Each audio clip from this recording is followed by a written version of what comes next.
जय Hind defence lovers. आज की टॉप हेडलाइंस कुछ इस प्रकार है। 300 किलोमीटर रेंज वाली रुद्रम 2 मिसाइल का सफलतापूर्वक उड़ान परीक्षण। इंडियन नेवी कल से शुरू करेगी 26 रफाल एम फाइटर्स के लिए नेगोशिएशन। भारत और चीन की मिलिट्रीज के ट्रूप्स एक बार फिर से आए एक दूसरे के आमने सामने। केवल 2.5 महीने के अंदर एचएएल ने इंडियन एयरफोर्स को डिलीवर किए 15 इंजन्स। और पाकिस्तान के पूर्व प्रधानमंत्री ने पहली बार सार्वजनिक रूप से इस बात को स्वीकार किया कि लाहौर पैक्ट का उल्लंघन पाकिस्तान ने किया था, जिसका कारण बना कारगिल युद्ध।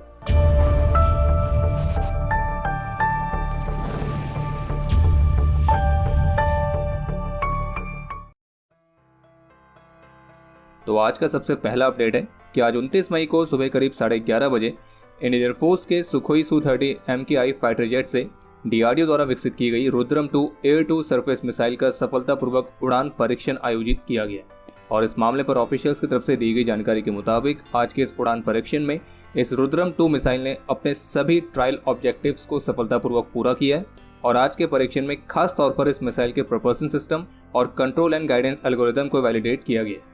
बाकी इस मिसाइल की परफॉर्मेंस का जो फ्लाइट डेटा है उसे कैप्चर करने के लिए कई अलग अलग तरह के इंस्ट्रूमेंट्स जैसे कि electro optical systems, radar, telemetry stations, तो इन सभी का इस्तेमाल किया गया था, जो कि चांदीपुर की कई अलग अलग लोकेशंस पर डिप्लॉय किए गए थे। और इनमें से एक लोकेशन थी इंडियन नेवी की एक शिप। बाकी जानकारी के लिए आपको बता दें कि रुद्रम 2 भारत की स्वदेशी एंटी रेडिएशन मिसाइल है, जिसकी मारक क्षमता करीब 300 किलोमीटर तक है और इसकी मैक्सिमम स्पीड मैक 5.5 है। और इससे पहले इस मिसाइल का परीक्षण जुलाई 2023 में किया गया था। और ये दुश्मन की सर्विलियंस रेडार्स, उनके कम्युनिकेशन स्टेशंस, उनके एयर डिफेंस यूनिट्स के रेडार्स, उनके बंकर्स, इन सभी को डिस्ट्रॉय करने में काफ़ी महत्वपूर्ण भूमिका निभा सकती है।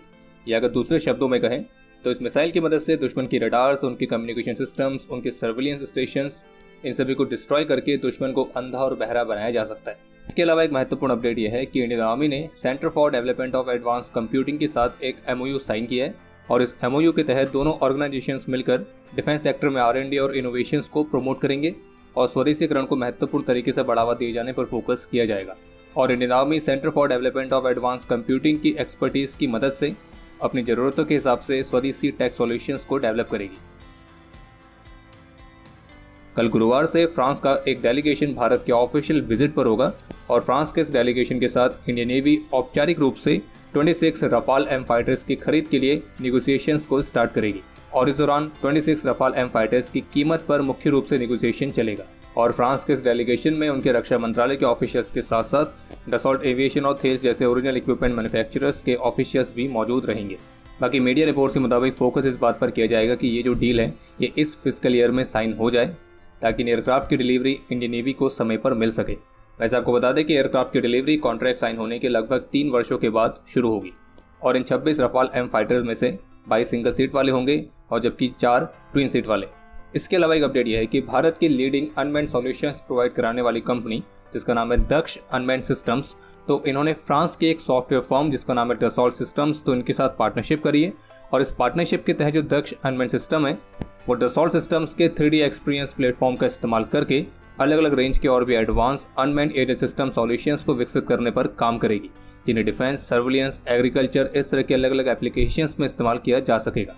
बाकी जो ये 3D एक्सपीरियंस प्लेटफॉर्म है तो इसका इस्तेमाल करके दक्ष अनमैन्ड सिस्टम्स मॉडलिंग और सिमुलेशन इन कैपेबिलिटीज को कंबाइन कर सकेगी, जो कि उनके प्रोडक्ट की फिजिकल प्रोटोटाइपिंग में लगने वाली कॉस्ट और टाइम दोनों को काफ़ी महत्वपूर्ण तरीके से कम करेगा। और इसकी मदद से जो इंजीनियर्स हैं वो अपने डिज़ाइन के हर एक पहलू को वर्चुअल तरीके से एक्सपीरियंस कर सकेंगे। जिससे होगा ये कि उनको और भी एफिशिएंट और बेहतरीन प्रोडक्ट डेवलप करने में मदद मिलेगी। और कंपनी ऑफिशियल्स का मानना है कि डसॉल्ट सिस्टम का 3D एक्सपीरियंस प्लेटफॉर्म दक्ष अनमैन्ड सिस्टम के लिए एक गेम चेंजर है, क्योंकि ये कंपनी को इनोवेटिव और एफिशिएंट ड्रोन्स विकसित करने के लिए डिज़ाइन प्रोसेस को आसान बनाता है। लेटेस्ट रिपोर्ट्स के मुताबिक इंडियन एयरफोर्स को HAL से उनके MiG-29 UPG फाइटर्स के लिए 15 locally made RD-33 MK series 3 के इंजन्स रिसीव हुए हैं। और ये सेम इंजन है जिसका इस्तेमाल इंडियन नेवी के MiG-29 के फाइटर्स को भी पावर देने के लिए किया जाता है। लेकिन एक इंटरेस्टिंग बात यह है कि इन इंजन्स के लिए जो कॉन्ट्रैक्ट है वो इसी वर्ष 1 मार्च को साइन किया गया था, जिसकी वैल्यू है 5,249 करोड़ रुपीस। और ये कॉन्ट्रैक्ट टोटल 120 इंजन्स के लिए साइन हुआ है। और केवल 2.5 महीने के अंदर HAL द्वारा 15 इंजन्स इंडियन एयरफोर्स को डिलीवर किया जाना, तो HAL की ये रफ्तार वाकई में थोड़ा सरप्राइजिंग है।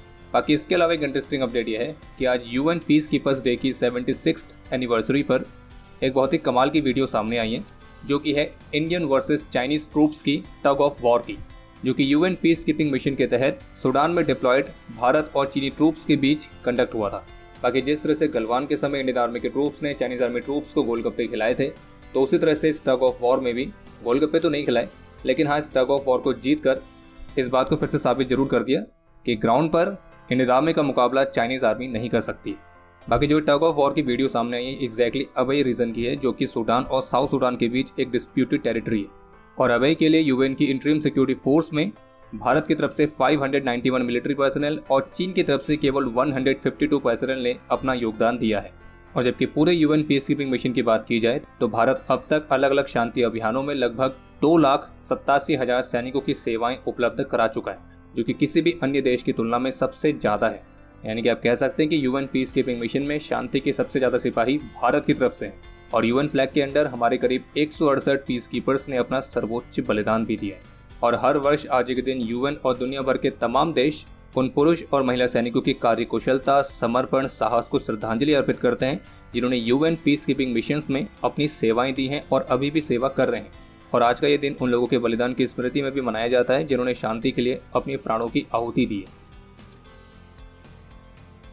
एएनआई की लेटेस्ट रिपोर्ट के मुताबिक, जिसमें डिफेंस ऑफिशियल्स के हवाले से बताया गया कि इलेक्शंस के बाद फाइनल अप्रूवल के लिए केंद्र सरकार के एजेंडा में कई सारे महत्वपूर्ण प्रोजेक्ट्स शामिल हैं, जिसमें एडिशनल K9 वज्र-T, सुखोई Su-30 MKI फाइटर्स के लिए नए इंजन्स और डीआरडीओ के कई सारे रिसर्च एंड डेवलपमेंट प्रोग्राम्स इसमें शामिल हैं। इस रिपोर्ट में ऑफिशियल्स के हवाले से बताया गया है कि इन सभी डील्स को इस वर्ष मार्च तक अप्रूवल दिए जाने की योजना थी, लेकिन इन सभी परियोजनाओं को इलेक्शंस के बाद तक पोस्टपोन करने का निर्णय लिया गया। इसके अलावा एक अपडेट ये कि Canadian cyber security firm blackberry ने अपनी लेटेस्ट रिपोर्ट में क्लेम किया है कि पाकिस्तान की इंटेलिजेंस एजेंसीज ने इंटेलिजेंस को इकट्ठा करने के लिए भारत की कई महत्वपूर्ण कंपनीज के सिस्टम्स को हैक करने का प्रयास किया था। और भारत की इन कंपनीज में HAL, BEL और भारत अर्थ मूवर्स लिमिटेड मुख्य रूप से शामिल है। और इतना ही नहीं, बल्कि इस रिपोर्ट के मुताबिक APT36 नाम का thread group sensitive Indian entities के खिलाफ अपने इस ऑनलाइन जासूसी वाले अभियान को आगे भी जारी रख सकता है। और ब्लैकबेरी के मुताबिक पाकिस्तान का जो हैकर ग्रुप है, ये अपने लेटेस्ट कैंपेन में उन सभी प्रयासों को बहुत केयरफुली मॉनिटर कर रहा है, जो कि इंडियन आर्म फोर्सेज द्वारा उनकी एरोस्पेस डिफेंस कैपेबिलिटीज को अपग्रेड करने के लिए शुरू किए गए। और इंडियन आर्म फोर्सेज और भारत की स्टेट रन डिफेंस कॉन्ट्रैक्टर्स दोनों को मुख्य रूप से टारगेट कर रहा है। और ऐतिहासिक रूप से ये जो ग्रुप है, ये भारत के मिलिट्री के खिलाफ अपने इंटेलिजेंस गैदरिंग ऑपरेशंस में मुख्य रूप से इंगेज रहा है। इतना ही नहीं, बल्कि इस ग्रुप के द्वारा लाइनेक्स बेस्ड ऑपरेटिंग सिस्टम को भी टारगेट किया गया था, जिसका नाम है माया OS, जो कि भारत के डिफेंस सेक्टर के लिए स्वदेशी तौर पर विकसित किया गया ऑपरेटिंग सिस्टम है। पाकिस्तान के पूर्व प्रधानमंत्री नवाज शरीफ ने अपनी पॉलिटिकल पार्टी PMLN के एक इवेंट के दौरान इस बात को स्वीकार किया है कि पाकिस्तान ने ही भारत के साथ साइन किया गया 1999 का लाहौर एग्रीमेंट को तोड़ा था। और इसके साथ उन्होंने ये भी कहा कि ये हमारी गलती थी। और ये पहली बार है जब सार्वजनिक रूप से पाकिस्तान ने इस बात को स्वीकार किया है कि भारत के साथ उन्होंने खुद इस लाहौर एग्रीमेंट का उल्लंघन किया था। और इससे बड़ी बात क्या हो सकती है कि इस बात को स्वीकार भी उसी व्यक्ति ने किया है जिसने इस एग्रीमेंट को साइन किया था, क्योंकि आज से 25 वर्ष पहले पाकिस्तान के तत्कालीन प्रधानमंत्री नवाज शरीफ और भारत के तत्कालीन प्रधानमंत्री श्री अटल बिहारी वाजपेयी जी के बीच यह एग्रीमेंट साइन किया गया था। और 21 फरवरी 1999 को साइन किए गए इस लाहौर एग्रीमेंट के कुछ ही महीनों बाद पाकिस्तान ने भारत को धोखा देते हुए कारगिल में अपने सैनिकों की घुसपैठ करवाई, जो कि भारत और पाकिस्तान के बीच कारगिल युद्ध का कारण बना। और फिर इस युद्ध में हमारे वीरों ने अपने पराक्रम और शौर्य का परिचय देते हुए उन सभी पाकिस्तानी आर्मी घुसपैठियों को एक ऐसा जवाब दिया कि फिर उसके बाद से पाकिस्तानी कभी हिम्मत नहीं हुई कि वो भारत के साथ युद्ध में जाए।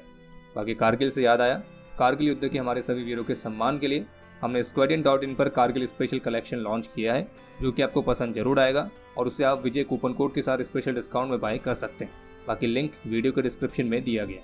बाकी इस इवेंट में पाकिस्तान के पूर्व प्रधानमंत्री नवाज शरीफ ने यह भी कहा कि जब पाकिस्तान ने न्यूक्लियर टेस्ट कंडक्ट किया था तो उससे पहले अमेरिका के तत्कालीन राष्ट्रपति बिल क्लिंटन ने पाकिस्तान को यह न्यूक्लियर टेस्ट कंडक्ट ना करने के लिए $5 अरब देने का प्रॉमिस किया था, लेकिन पाकिस्तान ने वो डॉलर्स ठुकरा दिए और ये कहा कि क्लिंटन साहब हमारी ज़मीन का सौदा ना करें, हम बिकने वाली कौम नहीं है।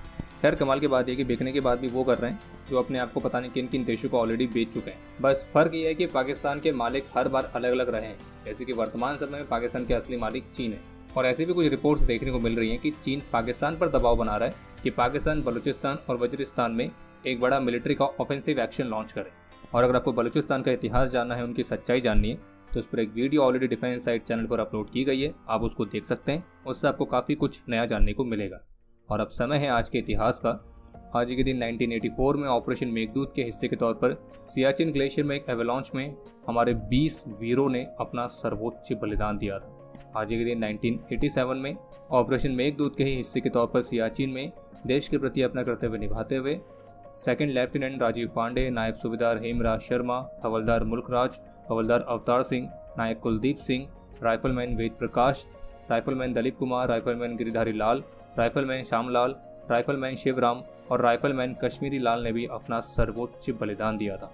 और सेकंड लेफ्टिनेंट राजीव पांडे को मरणोपरांत वीर चक्र से सम्मानित किया गया। आज के दिन कारगिल में अपने अदम्य साहस और वीरता का परिचय देते हुए नायक गणेश प्रसाद यादव और मेजर मरियप्पन सरवनन ने अपना सर्वोच्च बलिदान दिया था और हमारे इन दोनों वीरों को मरणोपरांत वीर चक्र से सम्मानित किया गया। और आपके लिए आज का प्रश्न यह है कि कारगिल वॉर के समय इंडियन आर्मी के चीफ कौन थे। और अब समय है आज के टॉप 3 कमेंट्स का, जो ये रहे आपकी स्क्रीन पर।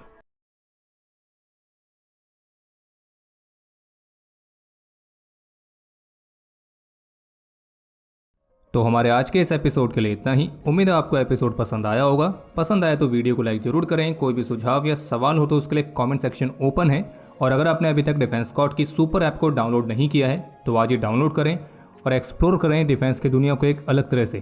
बाकी जल्द ही मिलेंगे नए एपिसोड के साथ। तब तक के लिए जय हिंद, जय भारत।